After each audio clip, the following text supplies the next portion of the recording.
Olá pessoal, aqui é o Velgas. Hoje é dia 24 de abril de 2026, 8 horas, horário de Brasília. Cerco e resistência. A batalha decisiva em Urykhiv.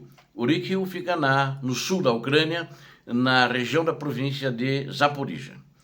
E nesse vídeo nós exploramos a nova movimentação russa no eixo Urykhiv, onde o Kremlin redistribui suas forças aerotransportadas de elite em uma tentativa que, a meu ver, ela é desesperada de romper as linhas ucranianas, o que estava e está acontecendo, né? Todos esses dias, ontem, é que a Ucrânia continua avançando no sul. Eles começaram, acho que uns 2 meses atrás, uma ofensiva ali, tentando tomar Uliápole, entre outras localidades, inclusive mais em cima, ali próximo à fronteira administrativa entre as províncias de Zaporizhia e Dnipropetrovsk. Perderam todas. E a Ucrânia que continua correndo atrás deles. E eles estão correndo da Ucrânia naquela região. Então, o próprio ditador da Rússia envolveu-se nisso, e para fazer essa movimentação de tropas, um remanejamento para reforçar o sul, que lá, eles, de uma maneira geral, eles não estão avançando. E estão levando, vamos dizer assim, a pior em todas as situações. Então, eles estão tentando estancar e retomar a ofensiva ali naquela região. Senão vão perder mais território. Já tem uma das províncias que eles têm menos território ocupado. Analisamos as táticas de infiltração russa por gasodutos. Eles não aprendem, né? Isso que eu acho interessante, né? Os caras não aprendem, inclusive com os erros deles, né? E as táticas de infiltração, a resposta preventiva das forças de defesa ucraniana, que continuam a infligir perdas massivas aos russos. Peço para você que está assistindo, não é inscrito, não esqueça de se inscrever no canal. Peço a todos que não esqueçam de deixar o like, podem dar os likes já, com certeza vocês vão gostar. Depois, no final, se não gostar, dá um dislike, né? E compartilhar esse vídeo, peço para o maior número de pessoas, para que eles saibam a verdade sobre o que está acontecendo nesse teatro de operações, e principalmente ali na linha de frente da província de Zaporizhia, naquela região específica que vamos tratar desse vídeo aqui. As forças russas iniciaram uma redistribuição em larga escala de suas unidades aerotransportadas, movendo tropas do setor de Pridniprovsk diretamente para o eixo crítico de Urykhiv.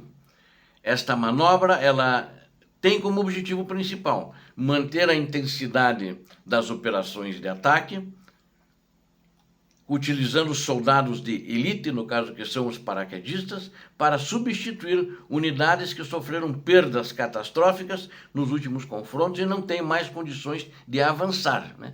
As tropas que tiveram grandes perdas, eles estão aguardando que venham reforços com o sentido de preencher as lacunas que ficaram por causa das baixas, que são muito grandes, né? Enquanto a Rússia retira os destroços de suas brigadas dizimadas para a retaguarda, a Ucrânia aproveita cada movimentação para infligir ainda mais baixas através de ataques de precisão. O porta-voz das Forças de Defesa do Sul da Ucrânia, o coronel Vladislav Voloshin, alertou que os ocupantes intensificaram os assaltos perto das localidades de Shcherbátovsk e Pavlivka. O comando russo tenta desesperadamente expandir a linha de frente. Ele está buscando abrir novos setores, novas frentes, vamos chamar assim, né? Uma terminologia militar, novas frentes de combate ali na região da província de Zaporizhia, para tentar diluir essa contraofensiva ucraniana. E aí para a Ucrânia tentar se colocar na defensiva e tentar retirar essas tropas que estão concentradas no ataque na região de Zaporizhia. As forças ucranianas já registraram confrontos intensos nessas áreas, demonstrando que elas têm prontidão no combate e eles permanecem em nível máximo para conter qualquer avanço também, né? Na realidade, eles estão fazendo aquela tática de defesa ativa, né? Eles esperam, os russos atacam, eles desmontam o ataque russo e aí eles vão para cima, depois que os russos perdem a maioria de suas tropas para artilharia e drones. E aí a artilharia para o ataque e os ucranianos vão correr atrás deles. E eles correm dos ucranianos, né? Que é um negócio interessante isso. Perto do assentamento de Paulivka, localizado a leste de Stepnohirsk, as tropas ucranianas estão agindo de forma preventiva, neutralizando ameaças antes mesmo que elas se consolidem. As defesas em Orychil permanecem estáveis, robustas, impedindo que grupos de sabotagem russos consigam penetrar em áreas vitais como Novodanilovka. A superioridade da inteligência ucraniana permite refutar prontamente as mentiras da propaganda russa, que tenta criar uma imagem distorcida de vitórias inexistentes no campo de batalha, porque eles estão perdendo ali, estão recuando, e o que acontece?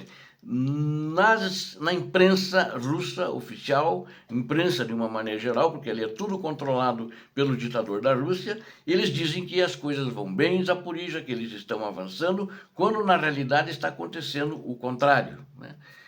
Inclusive, eles já, para a imprensa, eles já estão dentro de Uliápolis, já indo na direção da cidade de Zaporizhia, né? Que tem o mesmo nome da província, é a capital da província. Enquanto a liderança militar russa dissemina mentiras, dissemina informações falsas sobre controle territorial, os dados geográficos e vídeos de satélites observados, né, pela imprensa, tem pessoal que tem acesso a isso, confirmam que o controle permanece com a Ucrânia.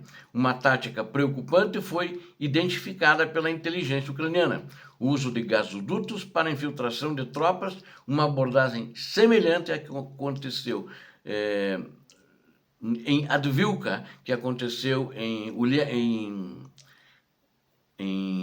Kupiansk, recentemente agora, que 4 vezes esse ano eles tentaram vir através dos mesmos gasodutos e todas as vezes eles foram quase que totalmente eliminados, e quem não foi eliminado ficou ferido. Ou seja, eles não aprendem. Em todo o fronte sempre tentam a mesma coisa. Soldados do 229 regimento, de número 229, ele era transportado da Rússia, eles foram vistos praticando esse avanço ao longo de infraestruturas de gás, em campos de treinamento ocupado. Eles, de gás, né, sempre fica resíduo, isso é difícil a respiração da gente, e tem gente que tem morrido, já relatei outras vezes, dentro dessa tubulação desses gasodutos. Eles utilizam maquetes detalhadas desses gasodutos para treinar. Eles estavam treinando a logística e o transporte de suprimentos por baixo da terra, tentando evitar a detecção aérea ucraniana, mas foram vistos entrando dentro dos tubos, né? E foram vistos saindo depois. O objetivo final do exército da Rússia é entrar na cidade de Orychil e consolidar posições nas aldeias vizinhas, como Malaya Tomchatka, Mali e Shcherbak.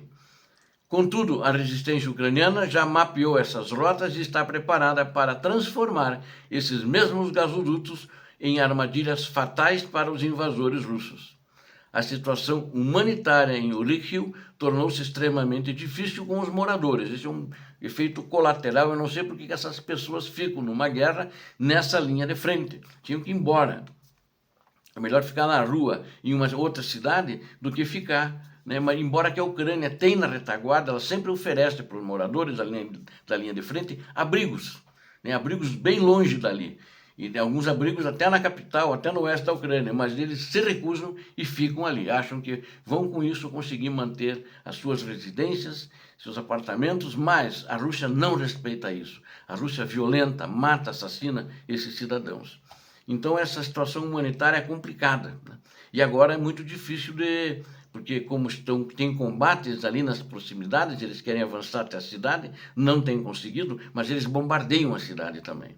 E drones atacam, eles caçam civis, os drones os russos usam drones FPV, demonstrando uma crueldade e o desespero do exército de ocupação. Eles caçam civis, né? E as passagens das cidades, os acessos, né, também são bombardeados. tem muitas pontes que acabam sendo destruídas. Isso torna a situação muito difícil para civis e até para os militares, né? A logística fica complicada, mas os militares têm os seus meios e eles conseguem. E nesse momento de combates, os militares ucranianos não podem dar muita atenção para a população civil, escoltá-la para fora é muito complicado, né? E agora a saída para Urikhiu, ela só é permitida ao amanhecer. Por quê? Porque tem um intervalo ali que os russos não têm bombardeado. E ainda sob protocolos rígidos de segurança para evitar que os veículos sejam alvos fáceis da artilharia da Rússia. Porque se eles notarem algum movimento na estrada, eles bombardeiam também. Os militares ucranianos que defendem a cidade alertam que a zona de perigo se expande vários quilômetros a cada mês devido ao aumento do alcance dos drones da Rússia. Apesar de todas as ordens de evacuação e riscos de morte iminente, antes de começar esses combates ali próximos, né, 500 pessoas ainda estão dentro da cidade de Urikhiu. Esses cidadãos contam com a proteção das Forças Armadas da Ucrânia, que mantém a linha de frente inabalável contra as investidas das tropas aerotransportadas russas. A estratégia ucraniana de defesa ativa tem se mostrado eficaz, limitando o potencial de ataque dos russos e forçando a Rússia a gastar suas melhores reservas sem obter ganhos. A mobilização russa de tropas de elite para esse setor prova que a Ucrânia atingiu um ponto sensível na estratégia de defesa do Kremlin na frente sul. E os ucranianos têm mantido muito bem as suas posições ali, que não está apenas contendo o avanço, mas preparando o terreno para que qualquer tentativa russa de consolidação resulte em um fracasso tático de grandes proporções, como tem acontecido até agora. Para concluirmos, a tentativa russa de viver táticas de infiltração por gasodutos, remanejamento de tropas aerotransportadas, são sinais claros de um comando que busca soluções desesperadas, né? E está disposto a sacrificar os seus homens a qualquer preço, ou seja, eles não têm valor. A Ucrânia firme em Urikhiu demonstra que o conhecimento do terreno e a inovação tecnológica têm dado bons resultados e contra a força bruta e desorganizada das linhas de carne moída da Rússia. A carne moída não, perdão. De moedor de carne da Rússia, né? A vitória ucraniana se constrói na resistência diária de seus soldados e na resiliência do seu povo. Obrigado a vocês que assistiram esse vídeo, eu conto com vocês. Inscrevam-se, deem um like, compartilhem e façam seus comentários. Eu conto com vocês, é muito importante. Aqui vocês veem somente a verdade. Peço a Deus que abençoe a todos vocês, a Deus que abençoe a Ucrânia, a Deus que abençoe o Brasil. Paz e bem, paz para a humanidade.